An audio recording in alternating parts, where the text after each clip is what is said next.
Daniel Angeli, ex-photographe et meilleur ami de Johnny Hallyday, revient sur leur brouille.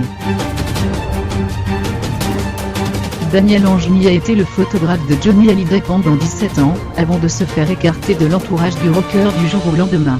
Ce n'est pas ce dont j'ai envie de me souvenir aujourd'hui, explique-t-il aujourd'hui, 3 semaines après la mort du chanteur.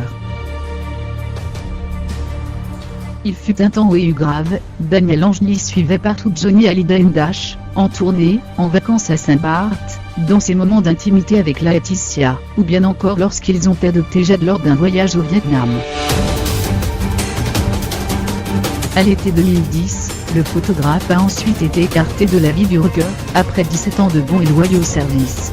À l'origine, une série de clichés pris après ses graves problèmes de santé, et son hospitalisation en 2009, puis publiés dans la presse.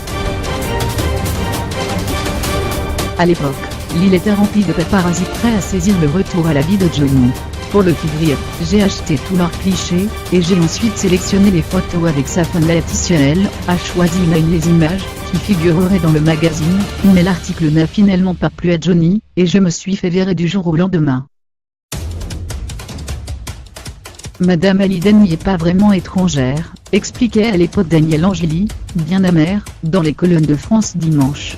La querelle s'est soldée par un procès pour diffamation en 2013, après les propos peu tendres de Johnny envers son ancien photographe dans son autobiographie Dans mes yeux.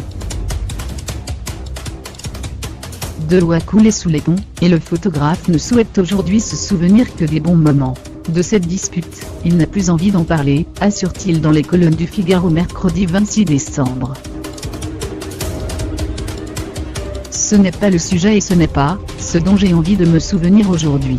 Disons qu'une brouille de la vie nous a séparés, et qu'à cause de cela nous avons dû traverser 2 procès. Peut-être que nous étions trop souvent ensemble, résume-t-il. Le lien qui a uni les 2 hommes est pour Daniel Angeli indestructible. Pour moi, nous ne nous sommes jamais quittés. Je n'étais pas convié à la Madeleine, mais j'ai regardé l'intégralité de l'hommage à la télévision. Je lui ai dit au revoir à ma façon, continue-t-il.